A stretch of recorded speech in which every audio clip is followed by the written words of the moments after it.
Alhamdulillah. So we're going to be speaking about eating. We're going to be speaking about food and drink, and we're going to be speaking about some of the etiquettes and the manners of how that's done. More specifically, we're going to be speaking, and we're going to be reflecting about conscious eating. So, why do we eat? Allah subhanahu wa ta'ala informs us in the Quran. He tells us to eat. Most of us don't need to be told. But Allah says to eat and drink of the good things, tayyibat, the good things that we've provided for you, that we've, And Allah reminds us, He's the one, الَّذِي رَزَقَنَاكُمْ, that which we've provided for you. So, food and drink is an opportunity to cultivate gratitude. It's an opportunity to put things once again in its rightful place. And the scholars even make reference that it's a sign to show one's weakness. And that's more often prominent when people are fasting. How needy we are, how dependent we are upon food. So, there are different ways to eat. There are different ways, you can eat on the run, eat whilst you're on the go, have a quick sandwich, I've only got a quick lunch break.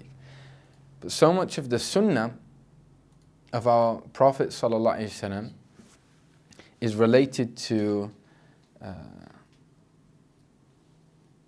or rather contains practices within it which allow us to be more present when we're eating, to be more aware of these things. So we're going to go through some of the adab, some of the etiquettes of eating. So when you have the food ready, one of the first things that the Prophet ﷺ would do prior to eating was wash his hands, sallallahu alaihi wasallam. And this is a spiritual practice. It's a practice from the sunnah of the Prophet sallallahu alaihi wasallam. That's not just done because you've got dirt on your hands. Like, well, my hands are pretty clean. I wiped it with a wet wipe before I ate. The sunnah is to wash. And it's really important that we don't overly relativize these things. I get that's the purpose of the sunnah, so let me implement this. Let me just use a wet wipe or, sterilizing gel. The sunnah of the Prophet ﷺ to wash one's hands with water. And he even said ﷺ and informed us of the wisdom behind this, that it's not just purely practical. It's not just a formulaic thing to do. Wash your hands because your hands are dirty and it's nice to... Of course there's a huge wisdom in this. Nevertheless, that which the Prophet ﷺ mentioned was related to a spiritual impact. He said, sallallahu alaihi wasallam, that the blessing of food is in washing before and after. So the blessing of food is in washing before. There can be inherent blessing within any kind of food that you eat. If it's made by a righteous person, if there's dhikr which is made over it, if it's done with intentions.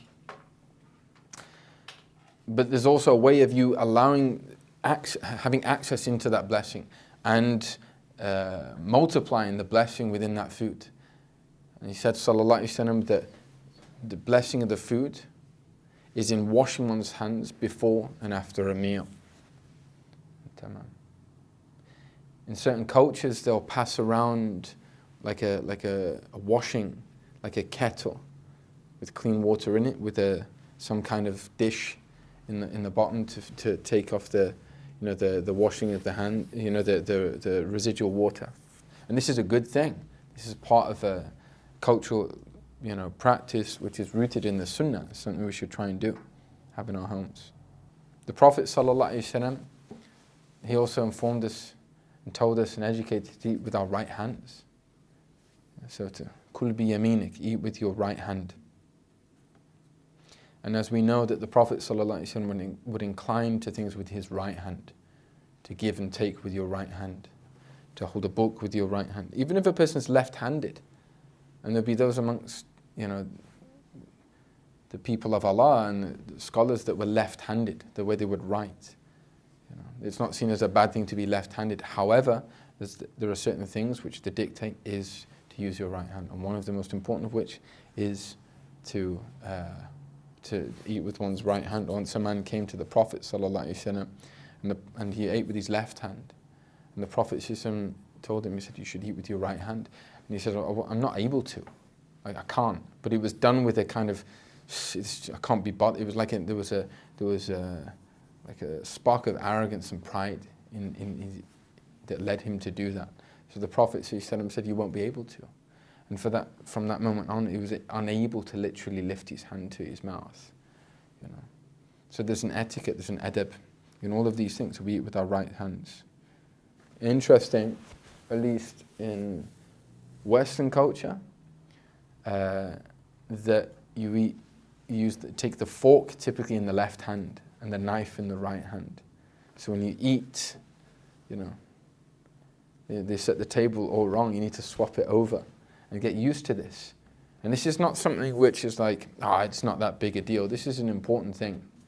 It's really important to do, to eat with one's right hand and to get used to it. This is, it may be cumbersome, it may not be, it may be like eating all over again, but this is an important thing, and there's a reward in that, in doing those things, because it's following the Prophet ﷺ. So to say Bismillah as well over our food, and that's the first invocation. If we can't remember any other invocation, any other dua that we say Bismillah, that we eat in the name of Allah. And so many of these things, the prophetic practices, it's just to orientate oneself. Why are you doing this? You're doing it in the name of Allah, you're doing it for Allah subhanahu wa ta'ala. And you can say there are different adhkar. The one that we're going to mention now is Allahumma barik lana fima razaqtana wa razaqna khayra minhu. Oh Allah, bless for us in that which you've provided and grant us that which is greater than it. Except if a person is drinking milk. We say Allahumma barik lana fima razaqtana wa zidna minhu. Just merely increase us in it because of the inherent goodness within milk. And to the desert Arabs, milk was considered a meal in and of its own. It's powerful.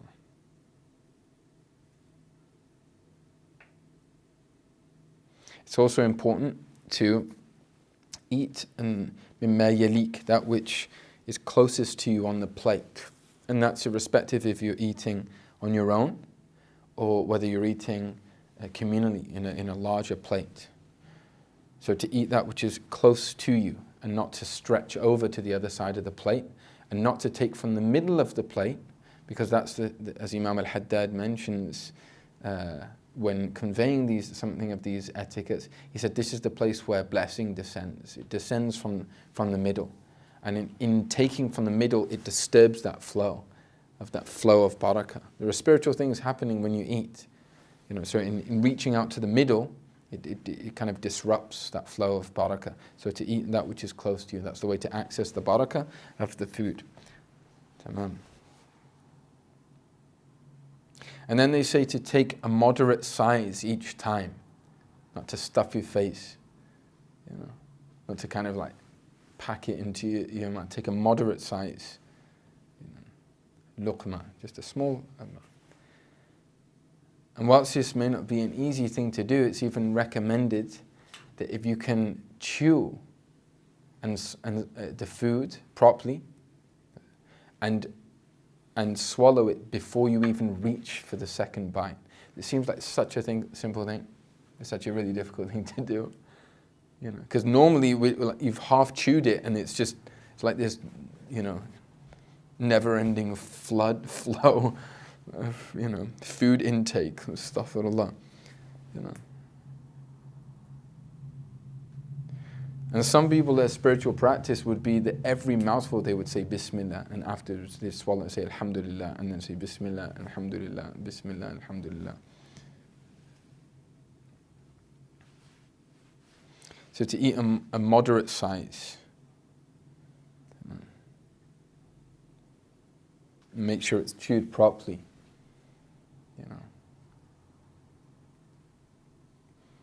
if a person, the shuyukh would say as well, when you chew the food properly, you're able to experience it more as well, rather than just, feeding that kind of urge, that appetite. It's actually kind of, it promotes that it's slower, there's less haste, but what typically in every practice that does that, it makes a person more appreciative of each bite.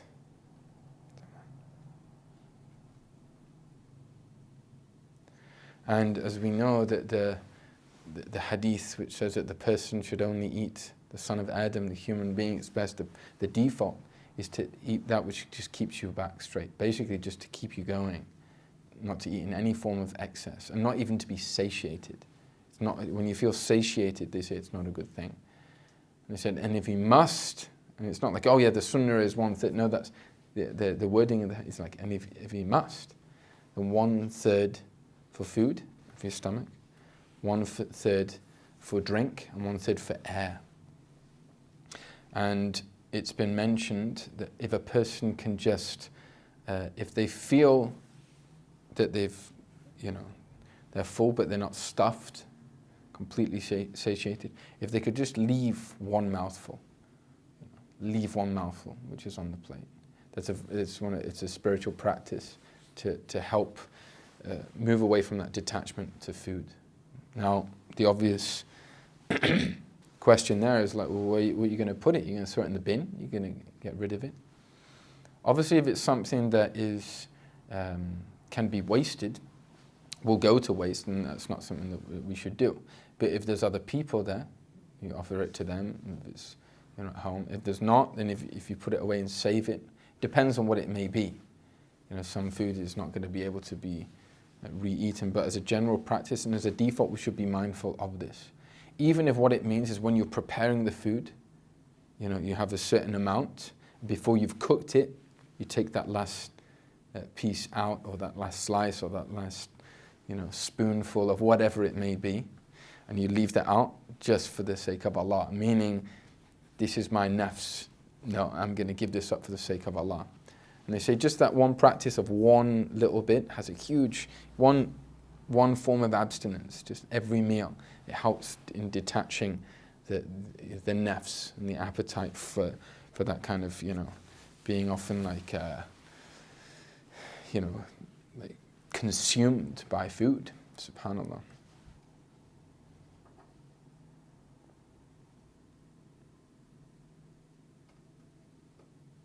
Now, we said to eat with the right hand, and that can mean even when using a spoon or a fork. And there are certain foods which you're only going to use. You're not going to eat soup with your hands, unless you use it with bread to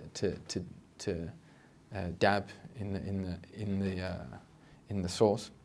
However, irrespective of that, it's the sunnah of the Prophet ﷺ that he would eat with his hands. It's not haram to use a utensil. That's a fork or a spoon or chopsticks or whatever it may be. It's not haram. However, it's the sunnah. Now, if people aren't used to doing that, then that's fine. The main thing is the focus is that we use the right hand.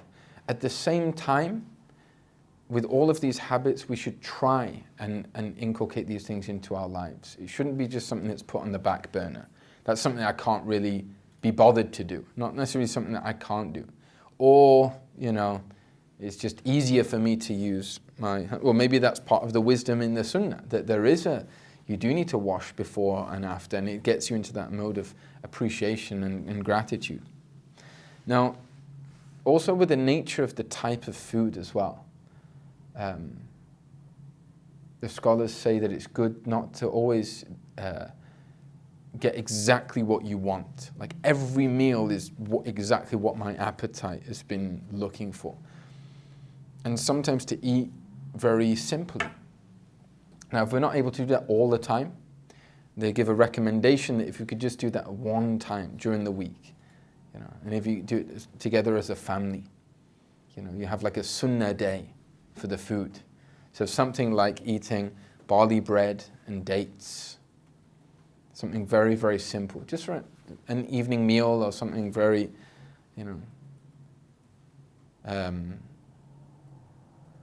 it's not too much hardship for people, but it's that subtle reminder, And similarly with eating with one's hands. If you're not used to eating with your hands, then train. If it's not every meal, then one meal. If it's not every day, then one day. And just to get used to these kind of things. Introduce these things into our lives because it's the sunnah of the Prophet sallallahu alaihi wasallam.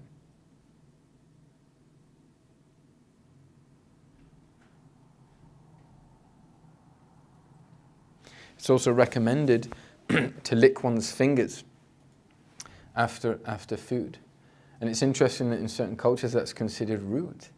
Don't lick your fingers. And one of the reasons for that, it's a form of showing gratitude for the blessing.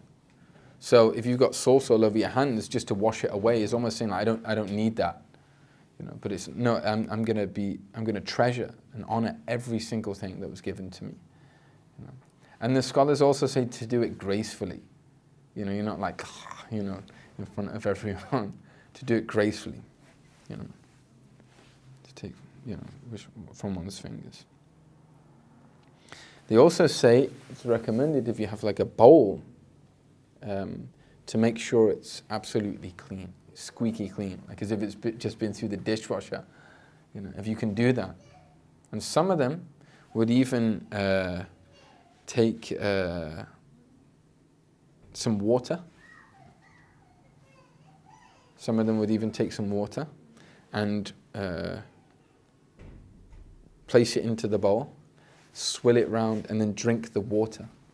And this was the practice of many of the kind of older generation in most Muslim lands, and some people still do that today.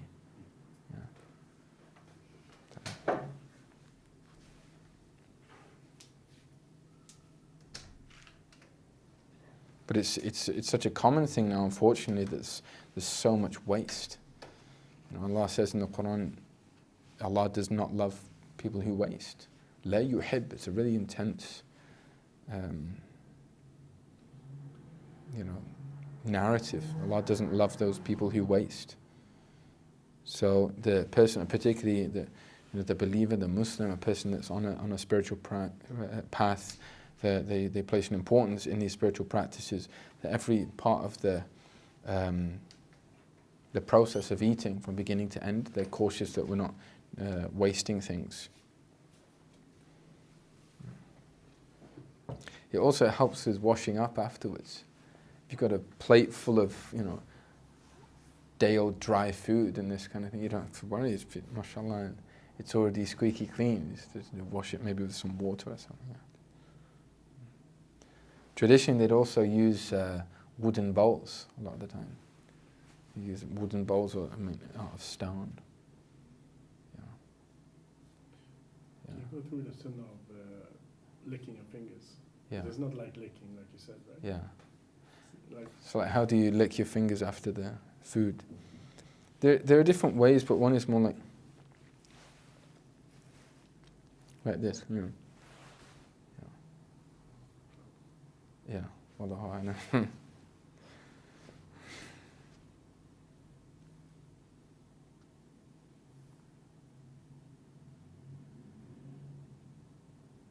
And then to wash one's hands after the food.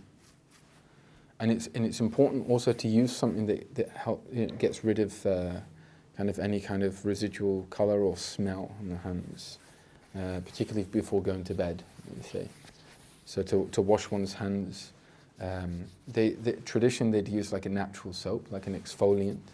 They have something in Tarim called heteka, which is like a coarse kind of shrub that's been ground, and it allows it's like an exfoliant. This is an important thing to do, especially to remove any of that which comes off, And often after food, they would use some kind of oud or etter just to perfume one's hands in order to get rid of the smell, the remnant smell after food.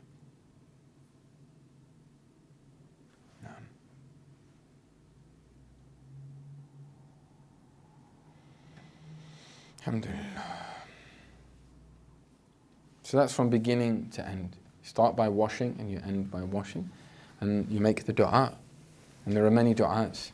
In fact, there are more narrations of du'as which come after the food than there are before. And some of the people of insight, they said that, it's part of the mercy of the Prophet ﷺ, that he knew that, when people are ready to eat, okay, we can manage one dua. If it was 6 du'as to make before we were going to eat, it would have been difficult. The mercy of the Prophet ﷺ, there's one dua that's narrated before we eat, and then there's around 6 afterwards. But the one, if we could say, Allah, Alhamdulillah, that's the main thing. Alhamdulillah, to show appreciation and gratitude. الذي أطعمنا وسقانا وجعلنا مسلمين وجعلنا من المسلمين. Alhamdulillah, it's always appreciation. Start with intention and end with appreciation and gratitude. Why are you doing this? You're doing it in the name of Allah, it's from Allah, and we're trying to cultivate that thing that it's for Allah. And you end with appreciation and gratitude. It's really important because we live in a time where most kings of the past would not have eaten in the way that we do in a single day. So the Prophet ﷺ would eat meat around once every 40 days, and that was on average. And this is not exactly healthy for us. But if we are, even the most simplest of foods in most of our lives are actually very luxurious, and so if we're able to, at very least give thanks to Allah subhanahu wa ta'ala, and to understand that it's what it's for. It's one of the important things also just before food, and just to be reflective and mindful. What are the intentions for eating? What's my intention for eating? One of them is to be mindful that this is a means by which I'm given energy and the capacity. What am I going to use that energy for? To disobey Allah? To do something bad, to get the energy for the wrong reasons, or to turn to Allah and re-engage with Allah. So they say always just to make the intention, I'm eating, inshallah, to be in a state of dhikr, to be in a state of iqbal. And even if you could say, well, I don't really mean it, I'm just hungry. But just conditioning the mind, conditioning the soul is a really important thing. Just tell yourself, it's really important to do this. Now, there are other kind of etiquettes and adab which kind of surround food. One of the most important things is the Prophet ﷺ never once complained about food. Never. And not just about the type of food, but also even in terms of it's never like this is too salty or this isn't sweet enough. Never once even hinted at a complaint. Imam al-Haddad says even if it's not very pleasant, like sometimes someone might be given something or they prepare something which just didn't work out according to the recipe, but to never complain. And to cultivate through this process being content, being in a state of rada, qana'a, just to be content with what one has. If it comes, alhamdulillah. If it doesn't come, alhamdulillah.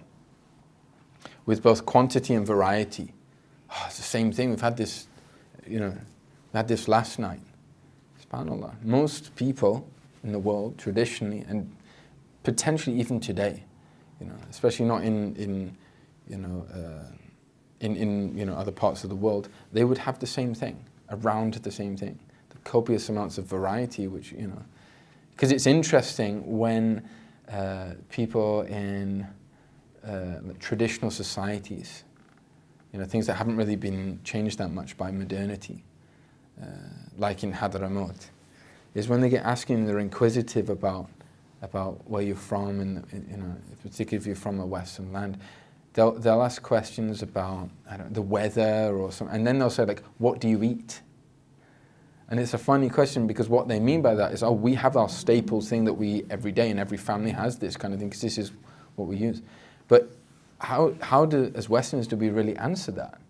One day it's pizza, next day it's a hamburger, then it's chili con carne, then it's Chinese, then it's Thai, then it's kebab, then it's roast dinner, then it's Swedish meatballs, then it's and it's like it's all around the world. And they don't understand that. No, but so when they see things like, Western people, they eat beef burgers, they think that's our staple thing every day.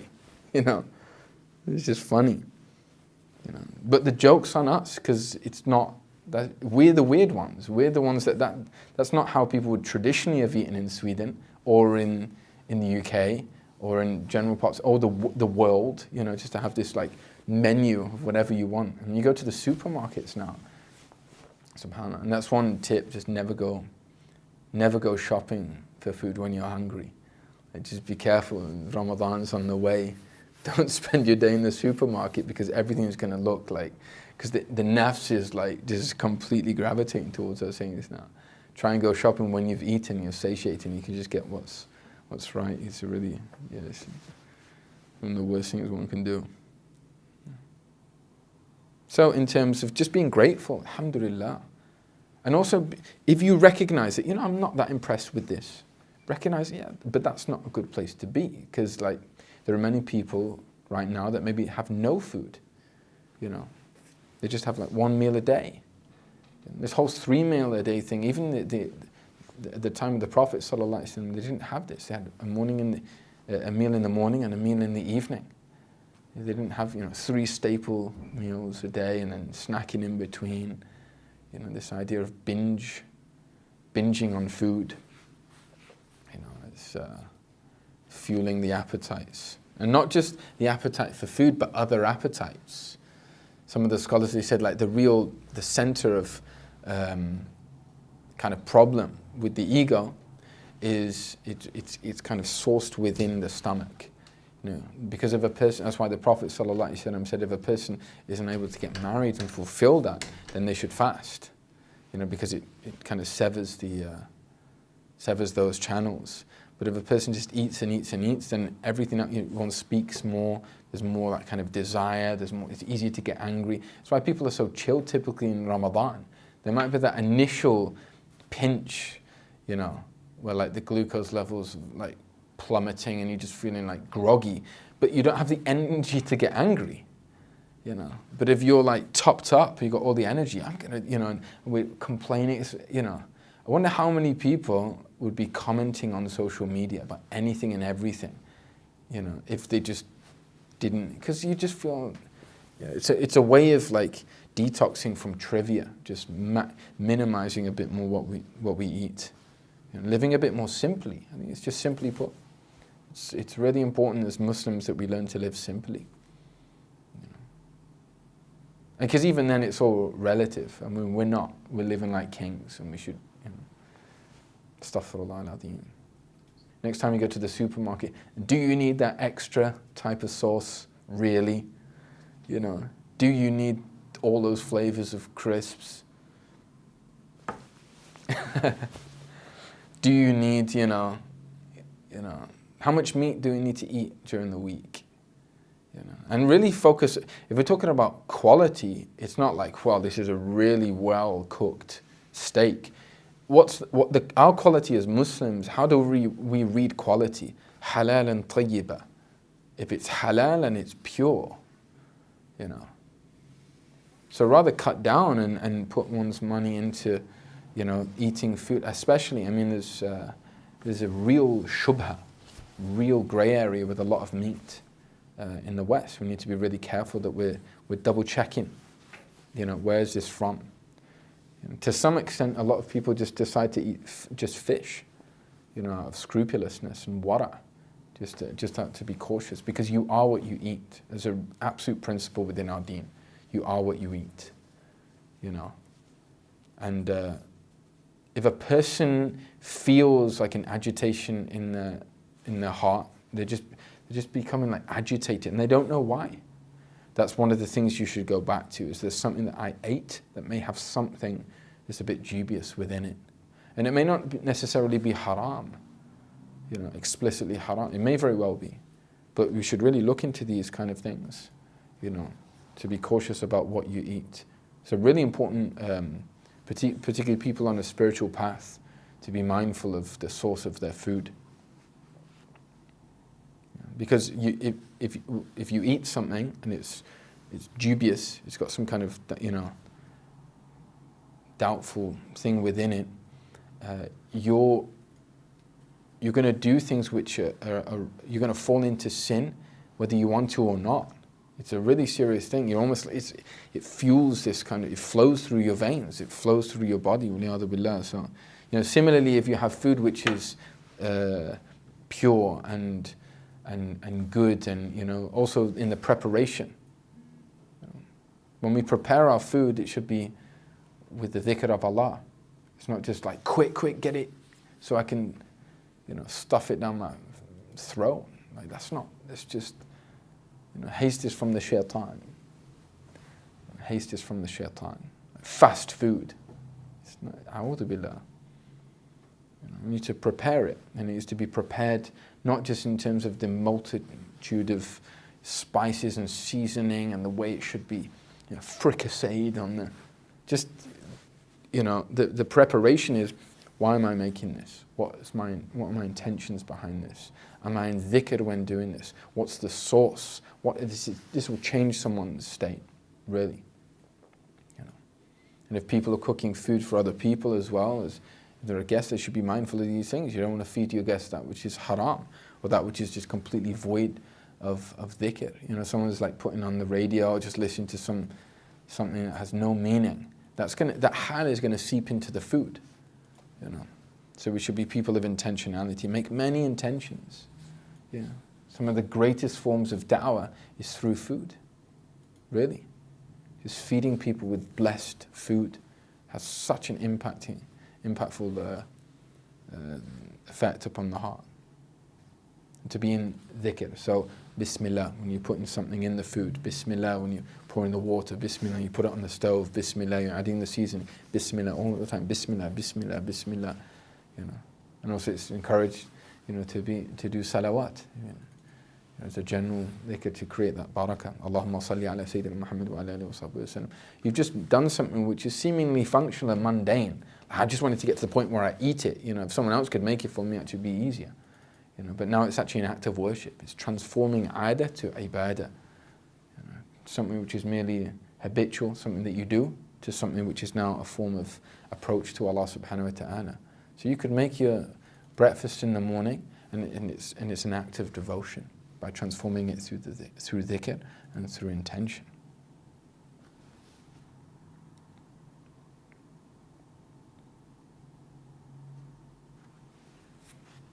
Now it's really important also that the money that you use when eating, to buy the food rather, is halal. So if we're purchasing food, we need to make sure that how did that money come to us? Obviously, if it was stolen, or if it was through bribery, or it was through some kind of gambling, or it was through some kind of usury, all of these things are going to have an effect, and that's what you're feeding yourself with. And one of the things that the scholars say is that's one of the biggest ways for a person's children to really, lose their clasp on the deen. It's just something as simple as people have not thought about what's halal, and they're feeding their kids with I care for my kid, but you're feeding them poison. By giving them the best food, but the source is something which is haram. You weren't aware of what you were doing.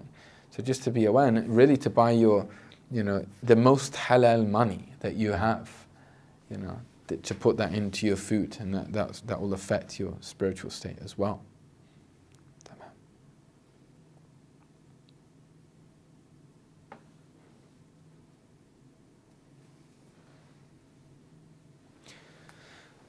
As much as we can, we should be eating in company, whether it's with our families or with our friends. It's mentioned that many of the Salaf, many of the Sahaba would never eat alone. And it's said that the person that eats in company, and when you eat with your, as a guest, and you have people that you host, that you're not taken into account. There's no accountability for it. So it's the best of both worlds, literally and metaphorically, inshallah. And the more hands, the merrier. The sunnah, is the more hands in the plate, the more barakah is in the food. In In Yemen, they have a beautiful kind of ease about these kind of things. And they're really just, yeah, just come around, and they'll put it out and everyone just starts. It doesn't have to be these kind of like, excessively ceremonial occasions for inviting people around to the house. And then it becomes too heavy. This is what we've got. What suffices me will suffice too. It's all good.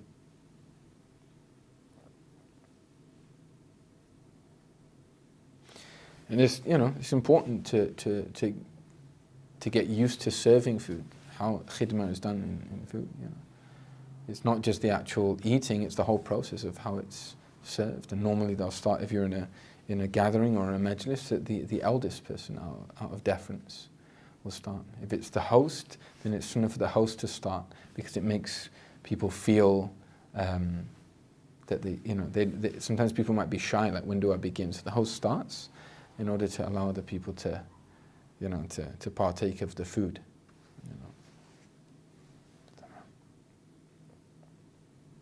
This is really important, especially for people with families. That if it's you're there, as husband and wife, that they eat together. If you have children, that they eat together. You don't just do things separately, like TV dinners. The dad's somewhere, the mum's somewhere, the kid's somewhere, and they're all eating at separate times. Because it's like breaking up the opportunity for barakah. When people come together, this is almost like a normal thing in Hadramaut, and many parts of the Muslim world. Like they find it strange that people eat on their own in one household. Why would you? That's just a strange thing to do. It's seen inherently as, when you partake of food, it's done collectively. It's because it's done as a spiritual practice. Culturally now, it's just part of their way, because it's rooted. It's a faith-based culture, and it works. They're like, no, but this is our time to speak to each other, and this is our time to see how we're doing, and there's, along with getting used to training ourselves to eat with our hands if we're not used to it. Another thing is also sitting on the floor. We shouldn't be kind of like, oh, that's just something that maybe they do in other countries, and Muslims here, we just eat on tables. The sunnah changes in that way? Absolutely not. If we have tables, and it's permissible to eat on a table, it's not haram, but it's the sunnah to eat on the floor. And if we're able to, as and when, once again, if we're not able to do it all for every meal, just one day out of the week, just to get something of that barakah and that light. The Prophet ﷺ, he said, I'm a slave of Allah, and I eat as a slave eats. And the sunnah is to sit on one's left leg, with one's right leg raised, except if you're in the presence of an elder or somebody of the ulama, a scholar or someone that's revered, then it's actually preferable to sit on one's knees of reverence. You can also sit cross-legged if it's easier as well. Now, typically, one of the many merits of or benefits of eating on the floor is what happens is you lean over, so the stomach is like crunched down, as opposed to leaving out and letting the belt go and you're leaning back. So to lean forward and actually makes a person feel satiated much sooner. It's one of the many benefits. You're also looking at people, leaning into people, which activates a real conversation, especially if you're sat in a circle, because you're engaging with people. Sometimes tables are strange, especially if you're used to sitting like you sit with someone at the other end of the table. You can't really have a normal conversation then. It's a strange thing.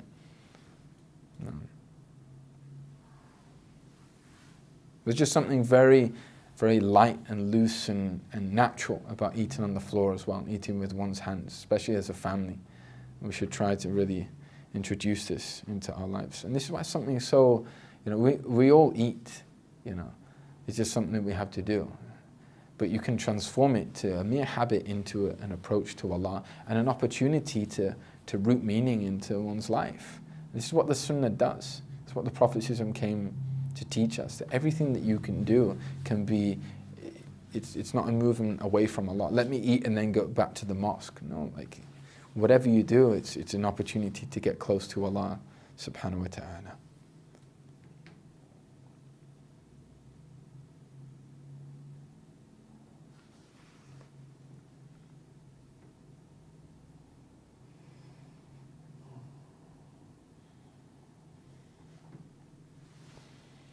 So, in summary, food should be a source of gratitude and appreciation. It should also be an opportunity to check our intention and to practice the art of intention. Why am I eating? What am I doing? What am I eating for? Who am I eating for? To what ends? To what means? And also to know that you're engaging in a thing which is very dangerous territory, because it's so close and so dear to the appetites, the carnal appetites of the nafs and the ego. So if we're able to slowly detach from those kind of things, it has a huge effect on one's spiritual practice in general. And they say if you're able to take care of your tongue, meaning to control your speech and to control your stomach. They also say the private parts, and the Prophet ﷺ said, the one that say, the main thing is that we're able to control that which is in our stomach, what goes in.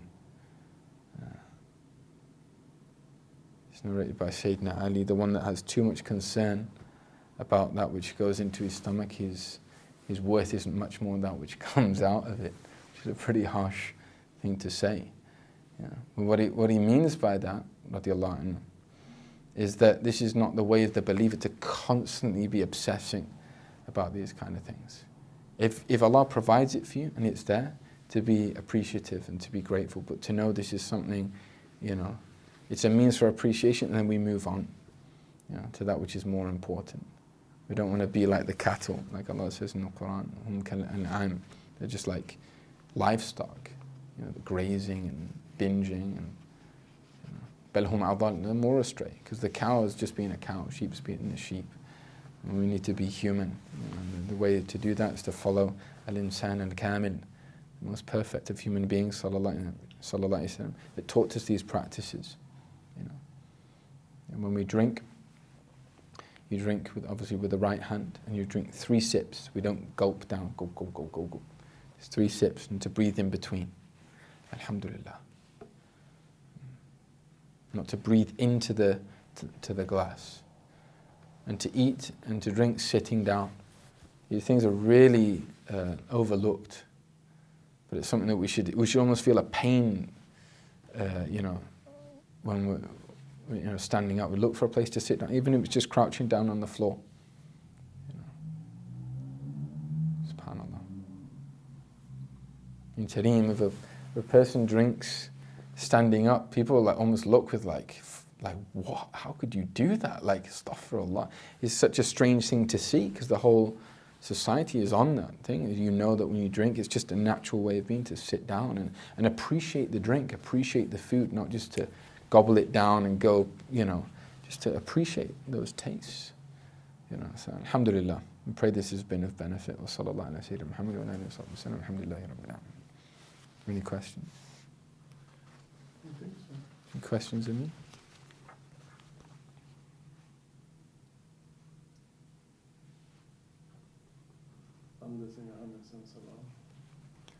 MashaAllah. Alaikum assalam wa rahmatullahi wa barakatuh. Somebody asked for dua, but has no question. The dua, we're going to send them out, inshallah. So. Just know, The du'as, inshallah, will be sent out, inshallah. I just feel like dua for Muslims.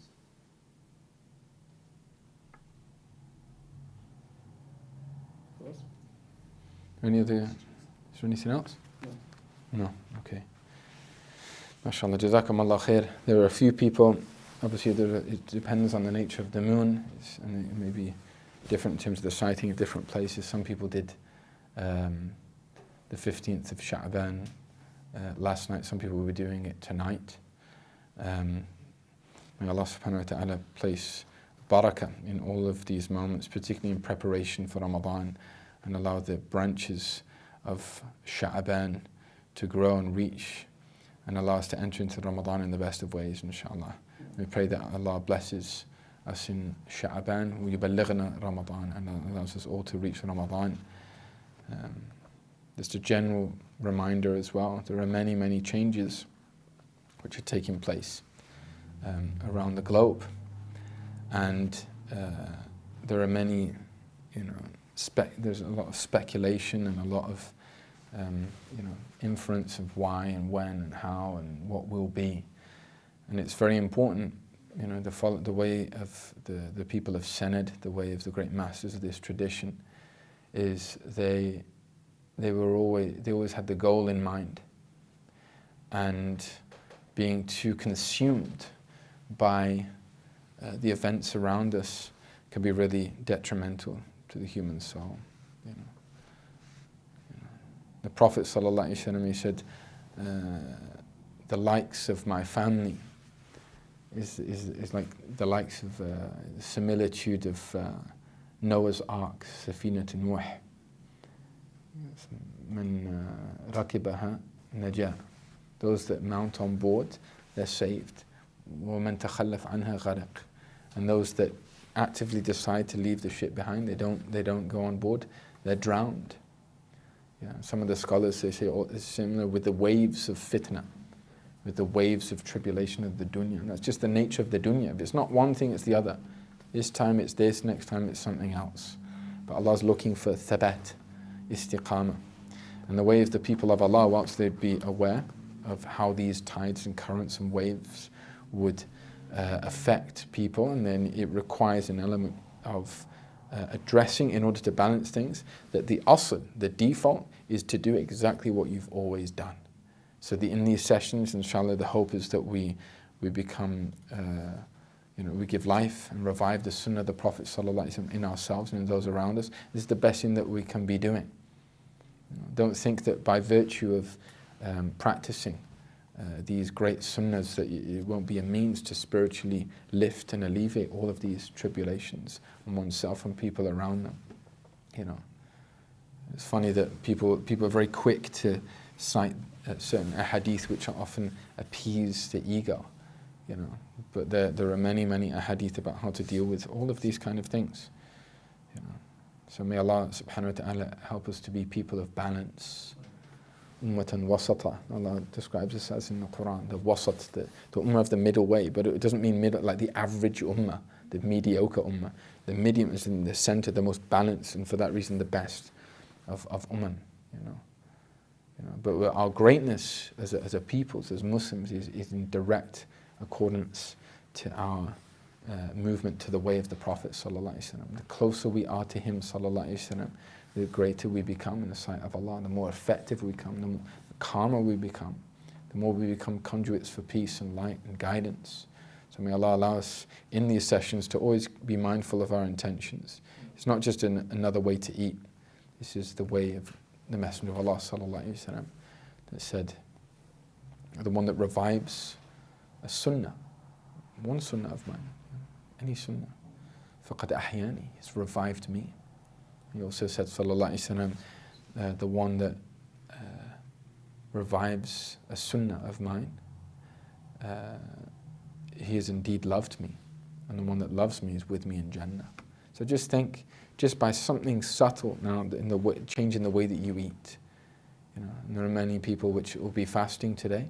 So as Maghrib draws in, and when to implement these adab, to put barakah into your approach to how you break the fast. Seal the fast in a beautiful way. It's not just about, I fasted, now let the nafs run wild. The real secret is in that point. How did your nafs now take back that intake of food? Is it just a rush and a complete form of ghafla? Or is it an opportunity to say, Ya Allah, even though I'm hungry, even though I'm thirsty, even though I'm tired, right now, Allahu Akbar. You're greater. You're greater than the way I feel and the way, like, it's about you. So let me remember the way of your Prophet sallallahu alaihi wasallam. So may Allah give us all tawfiq, inshallah. Mm. Hayakum